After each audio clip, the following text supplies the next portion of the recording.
Is Moeed Yusuf, Dr. Moeed Yusuf. He's the former National Security Advisor of Pakistan. He joins me live from Lahore. Great to have you here on TRT World. Tell me, what's your reaction?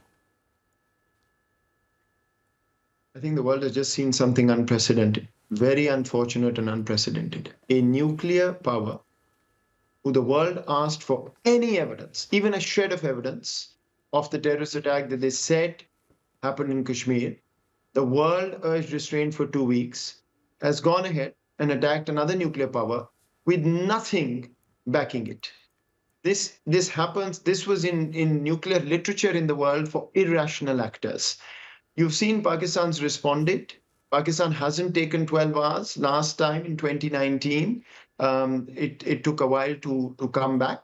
This time it was all planned. Pakistan was entirely transparent. It kept saying, if India does something, there will be an instant reaction. These are pre-assigned targets. And as any self-respecting nation, if a thief enters your territory, you chase the thief down. There is no other option here. Now, we are nuclear weapon states. I think the world really needs to understand that you are dealing with an India that's imbibed this supremacist ideology, the Hindutva ideology. They look at Muslims and Pakistan as inferior. And I think deep down they think that they can just go ahead and do this and get away with it.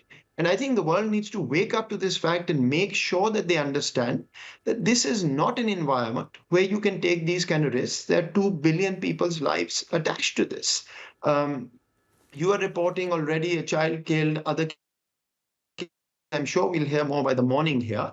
Pakistan does not want to target Indians. We have nothing against the Indian citizen. But the state of India, the way they are behaving, the kind of statements in the past 2 weeks, in fact, in the past 6 to 8 months, it's absolutely mind-boggling. They are dealing with another nuclear power that has shown resolve. And I can tell you, at this point, even the most dovish Pakistani is standing behind its state, saying that enough is enough. And I think it's a very, very dangerous situation for this region to be in. And Dr. Yusuf, when it comes to Pakistan's retaliation, to what extent do you think Pakistan's retaliation is going to be? Because we are hearing reports of heavy fighting across the border. I mean, as I understand, there are great chances at this point that the situation could get out of control. I've spoken to your channel before about this as well. In a nuclear environment, once the first shot is fired, all theory is out of the window. You cannot guarantee that things won't escalate. This is why it is so important for nuclear powers to behave maturely and not take any step that could create escalation. At this point, Pakistan's response is measured, of course. As I said, we are not going to be going after civilians for no reason. Obviously, that's not where this should go. I think the Indians, I hope, cannot be as mad as believing that they have control over what happens after this if they try and do something else now. I'm sure, I know that the world is already on the phone lines talking to both capitals. I hope the Indians understand the risk here. I mean, 2019 is in front of you. I'll also tell you, there is this sense in India that I pick up, advantage due to which Pakistan won't be able to respond.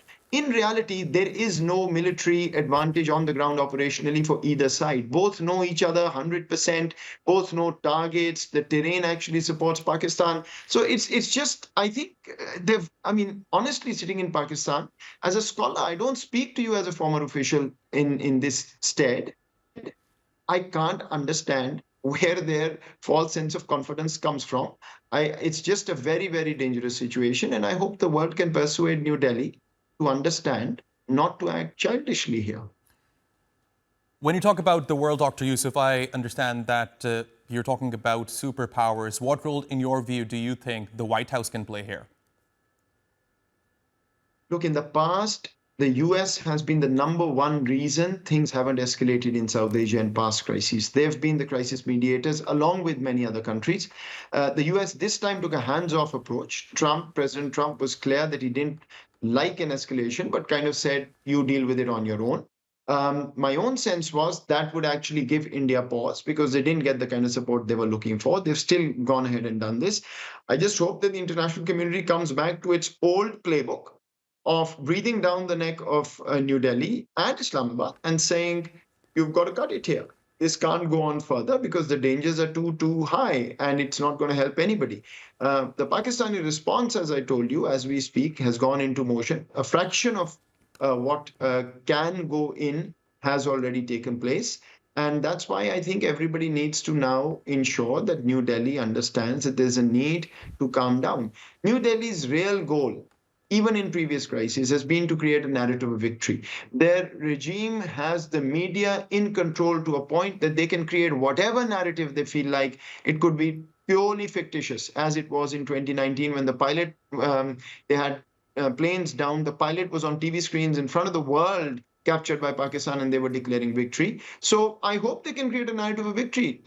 Best of luck if they want to create something out of nowhere, create fiction to say that they've achieved whatever objective they think there was. I don't have a problem with that personally. But I think if they try and escalate this, unfortunately, I can tell you 100% confidently that Pakistan will respond again. So, Dr. Yusuf, you heard our correspondent Smita Sharma basically summarize the general sense in India right now. Tell me, how would you respond to that? Do I need to respond to that? I mean, the poor guys are struggling. Look at what she's talking about. This happened in 2007. This happened in 2009. This happened. There was a New York Times article. India briefed foreign diplomats in Delhi last week. And the article said that the diplomats who came out of the room said that India is trying to justify a strike based on the past. I'm sorry to make this so colloquial, but when my two young kids fight over candy, they start talking about what you did to me yesterday and 2 days ago. Even that is not confirmed. The point is, no evidence has been put out. If there is such ironclad evidence, I would put it out to the world and put Pakistan on the mat. And obviously, they would have done that if they had evidence. If you want to talk about the past, we can start going back 50 years. 1971, Pakistan was split. 2007, a Samjhauta train attack, hundreds of Pakistanis killed. In Balochistan, just last month, scores of Pakistanis killed with Indian fingerprints on it. So did Pakistan create a crisis and said, I'm a nuclear power, I'm going to nuke you to death? This is not kids' play. And I really feel bad for people like Smita and others, seasoned journalists who are defending a fascist regime, trying to score diplomatic points domestically. It's unbelievable that a country is themselves not being able to produce a shred of evidence and going ahead and attacking another nuclear power. What else could be more irrational? If the world can't see through this, I don't know what they will see, but Pakistan will defend itself. I'm telling you, there's not a single Pakistani right now, pro-government, anti-government, who doesn't see the logic of response. Dr. Yusuf, this is something that I asked our correspondent out of Islamabad as well. Of course, similar tensions have taken place between these nuclear-armed neighbours. Back in 2019, Indian jets infiltrated Pakistani airspace. Pakistan shot down Indian jet and also captured one of its pilots and then released him on a goodwill gesture. But if you compare 2019 to what's happening right now, is there something significantly different? Yes. And that's the thing that you have to understand. The government that you're talking about in 2019, of course, I was part of. At that time, the conversation was still about whether we want to show restraint towards India. We wanted a dialogue with India. We wanted to be a civilized neighbor, India to be a civilized neighbor and live with us like a civilized neighbor, not like a bully. Those conversations were still happening internally.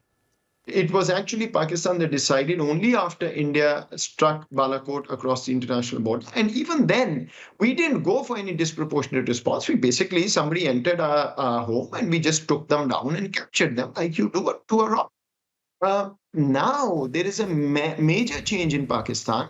The leadership at this point believes that policy of restraint and offering dialogue to India, India has taken as a sign of weakness. India has not taken it seriously and sincerely. And thus, if India does something, Pakistan will respond without thinking twice. There is a quid pro quo plus policy, as we call it in Pakistan, and you've seen it. Think about how many hours Pakistan took before we responded last time because of those conversations I'm referring to. And think about it today. It was instant. And we had told the world that it would be instant.